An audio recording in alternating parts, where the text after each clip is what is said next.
Hello and welcome to this episode of Goa Current, my daily take on matters of significance where I interpret news events and other developments so that you all get clarity from clutter and a little in-depth look into issues that are burning in Goa.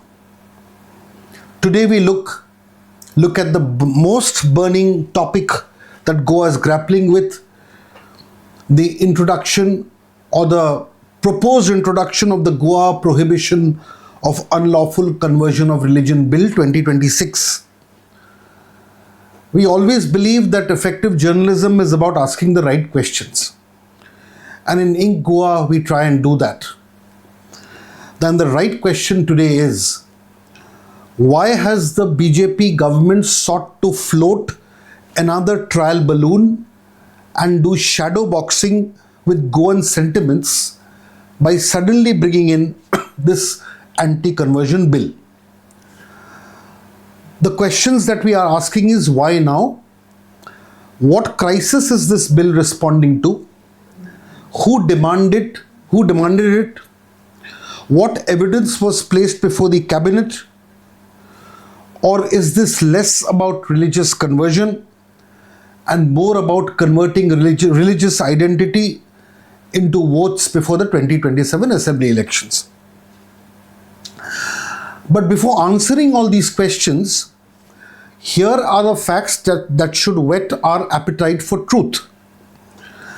According to the last census conducted way back in 2011, Hindus constituted 66.08% of Goa's population. Christians 25.10%, Muslims 8.33%, Sikhs, Jains, Buddhists and other communities account for less than 1%. So basically Goa is a Hindu majority state in which people have lived in remarkable harmony and bonhomie with the significant Christian minority and the smaller Muslim minority in Goa.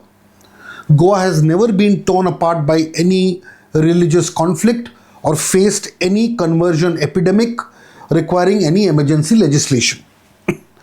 So this is about elections and politics far more than religion. And let's take a quick look at, while we are at it, a look at Goa's electoral history. Goa has had 5 Catholic chief ministers: Churchill Alemão, Luis Prot Barbosa, Wilfred D'Souza, Luizine Falero and Francisco Sardina. They did not become chief ministers because they were Catholics. They contested from parties which either independently or through coalitions came to power or got power. And they happened to be leaders chosen to lead those parties or coalitions. And Goan voters have repeatedly demonstrated that their permanent choices are not permanently dictated by religion. Because the Congress has traditionally retained an electoral base even during BJP's rise. For instance, it won 19 seats in 2007, though it came to power that time, fell to 9 in 2012 in the middle of the BJP wave, recovered to 17 in 2017, and then came down to 11 in 2022. More importantly, Goa's Catholics, constituting only 25% of the population, are concentrated in several constituencies, especially in Salsette and other parts of Goa. So the concentration is in a few constituencies, where in some constituencies they can decisively influence results. This part played an important role in BJP's 2012 win. Catholic voters did not support the BJP because they suddenly embraced Hindutva. They voted against a Congress government riddled with corruption and family raj, and also illegal mining. Manohar Parrikar recognized their anger, reached out to them and fielded Catholic candidates. Five Catholic BJP candidates or candidates supported by the BJP won. So this 2012 victory was not won by BJP's consolidation of the Hindu vote, but by expanding its coalition and winning the confidence of sections of the Catholic electorate. Pramod Sawant is trying to do exactly the opposite, and he faces an opposite situation according to him. The minorities, or he does face an opposite situation. The minorities are firmly against the BJP this time and will do everything electorally possible to defeat this government. The BJP's Catholic MLAs, including some of its own heavyweights, face the real possibility of losing their seats if they are given tickets again. Yes, that is a fact. The BJP leadership knows that rebuilding its earlier relationship with Catholic voters will be extremely difficult. Therefore, instead of expanding its social coalition, Pramod Sawant seems to be attempting to compensate for the loss of minority support by trying to consolidate Hindu votes. One need not at this stage enter into whether this is a right card to play or a wrong card to play, but it is a card that has clearly been attempted by the Chief Minister. There are three possible reasons for this. One, hard right or right-wing organizations such as Bajrang Dal, ABP, and its offshoots, the Sanatan Sanstha for instance, and similar bodies have been pushing for the saffronization of Goa. There is a sustained attempt to reinterpret Goa's past through religion, wipe out inconvenient aspects of its heritage, and convert historical complexities into a simple Hindu versus Christian conflict. This is an attempt being made by some of the right-wing organizations. Now, these are the voices, and the allegation is amongst a lot of people, including the opposition, that these are the voices to which the Chief Minister has been increasingly lending an ear. Look at the Gautam Khattar episode. The virulent rabble-rouser was allowed to enter Goa, receive a platform and make inflammatory comments against St. Francis Xavier. He was arrested only after widespread public anger, protests and pressure. He was then granted bail and allowed to leave Goa quietly. Now, this is not whether an accused person has a legal right to bail. Of course he does. But the question is how Khattar was given political patronage and organizational space to come to Goa and attack a revered figure, revered not only by Catholics but a large section of the population across religious lines. Who invited him? Who promoted the event?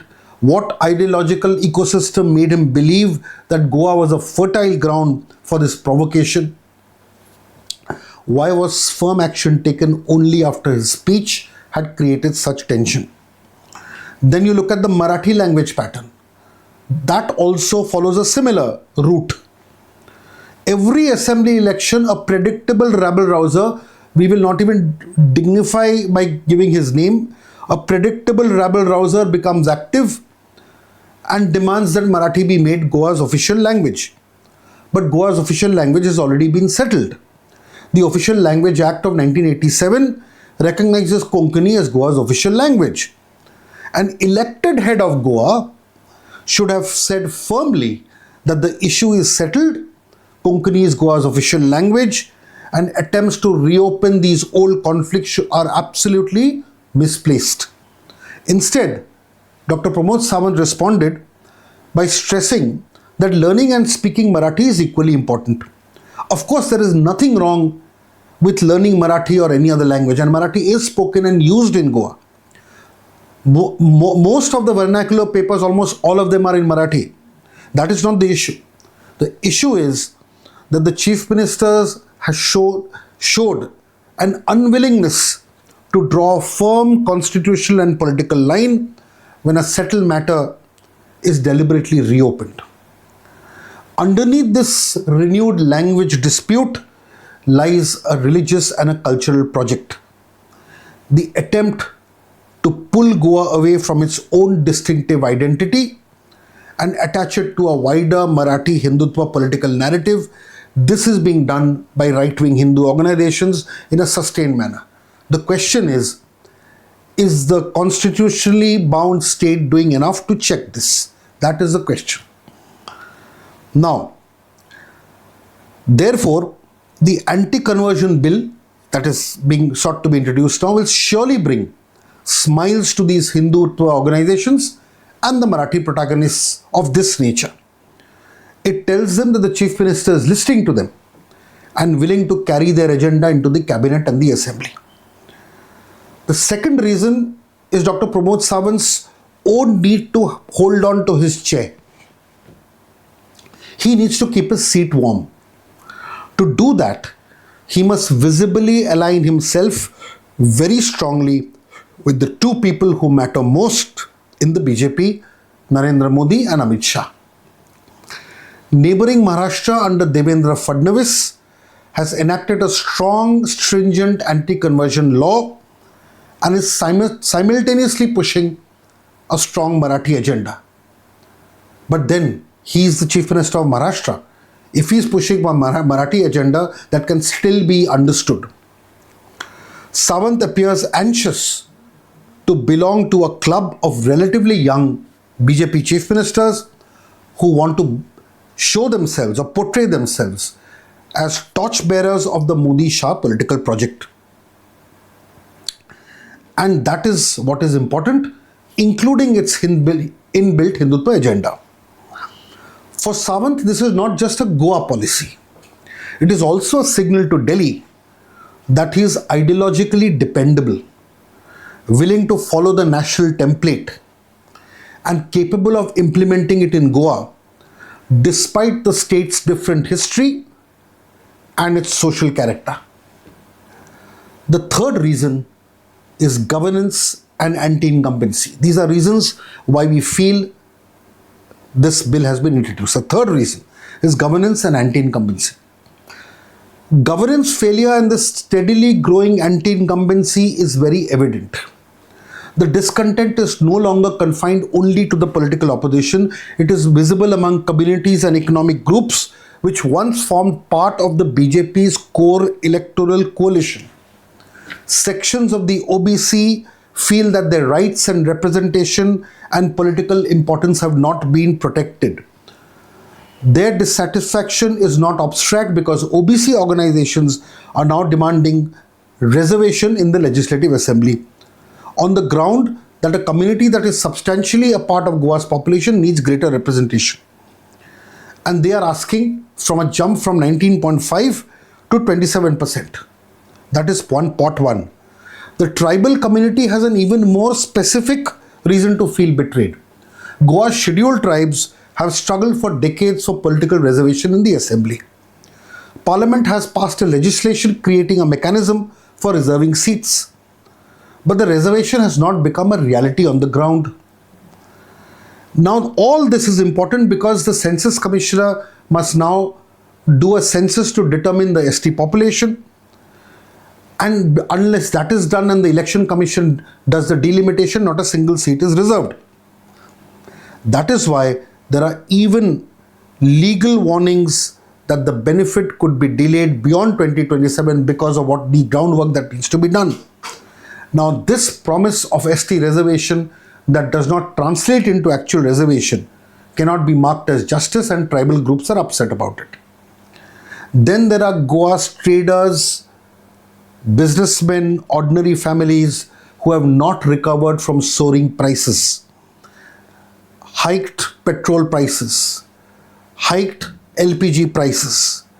And this entire fiasco has really upset the economy of homes and increased costs. A trader pays more to transport goods, operate his shop, and then customers whose own household budgets are shrinking are made to pay more. Therefore, a government that speaks of ease of doing business is dealing with people who feel that their lived reality is just the opposite. The inflated electricity bills have also added another layer to this suffering. Consumers have reported bills 2 to 3 to even 4 times higher than average. Some households have received bills of 11,000 rupees. Others have reported increase of more than 200%. Residents have protested outside the electricity department eating kanji to demonstrate that after paying power bills, that is all they can afford. And the government first blamed it on excess sanction load, imposed penalties, and then those penalties were then later withdrawn. but the crushing bills continued. This is not a minor billing dispute. It's a genuine household and business crisis. Therefore, these are issues that are driving anti-incumbency. Unprotected rights, unfulfilled reservation, soaring prices, they have shocked families and traders. Now, the Sawant camp, especially the Chief Minister, seems to believe that if all these grievances can be pushed aside with one sweeping Hindu protection card, everything will be forgotten.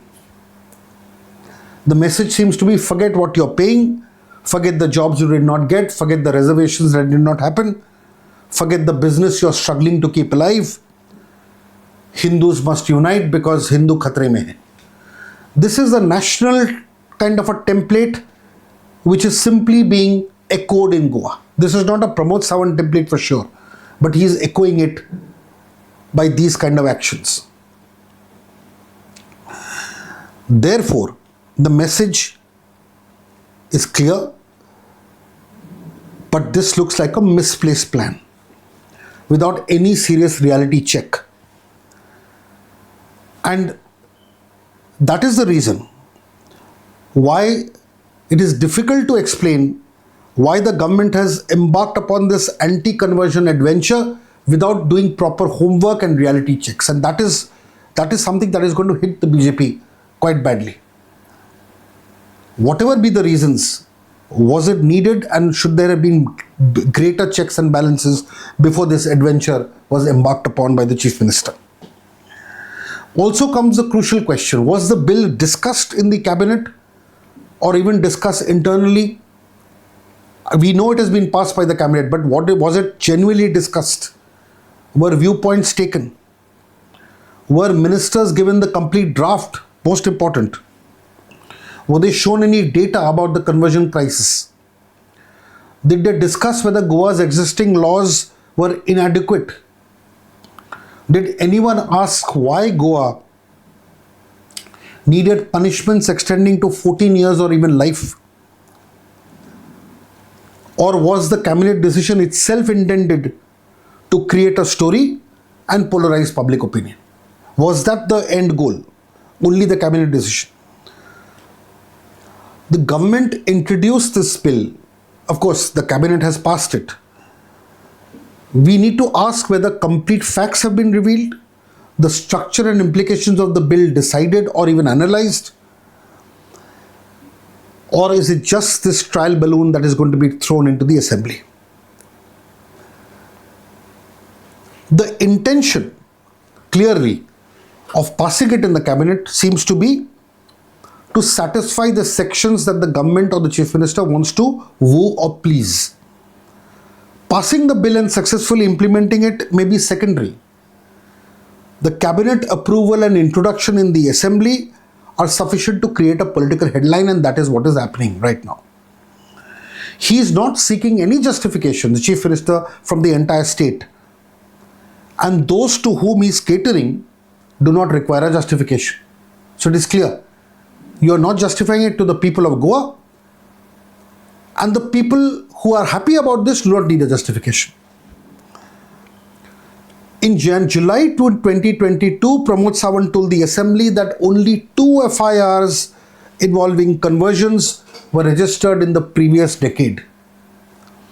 Then in March 2026, his government disclosed that only 4 alleged conversions or attempted conversions had been registered in the 5 years from 20 to 25.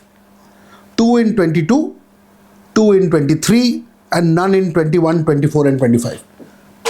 So, therefore, 2 FIRs from 2010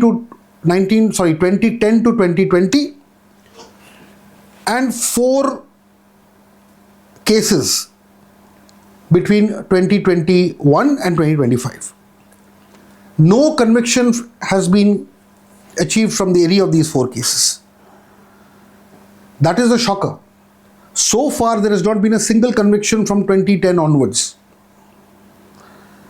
At least 2 cases involving the Shirley pastor Dominic D'Souza and his wife Joan Mascarenhas collapsed after the police admitted they had no specific evidence of conversion. This 2022 case ended after the police said they have no evidence.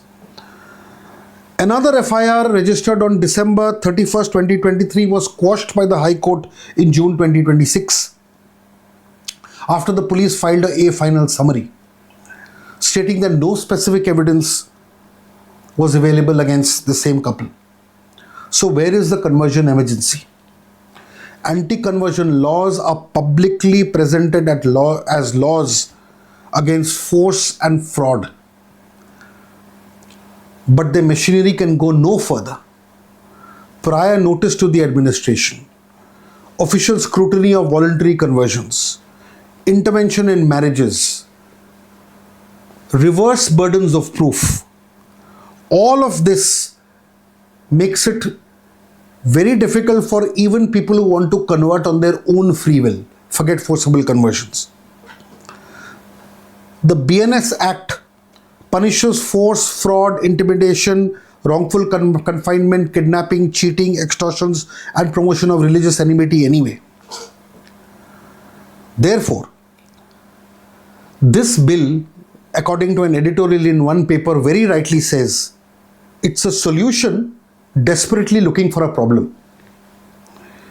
Another editorial, another paper has described it as a political gamble, placing Goa's political ecosystem on the edge. In reality, this could be a government searching for an issue because right now it does not have convincing answers on governance. The question is whether forced conversion, question is not whether forced conversion should be punished or not. It must be punished. The question is why Dr. Pramod Sawant is manufacturing a conversion crisis when his own government's figures fail to establish that there is a crisis on the conversion issue. And if this bill is not really about conversion, then it is about converting fear and hopefully converting that fear into consolidation of one community. This will not work. Because the reason why this will not work is because of one fact that this government or the Chief Minister doesn't seem to understand. They do not understand Goa, its history, and the fact that Goa has always been the epicenter of harmony and has rejected all attempts to divide or polarize. It will not happen even this time.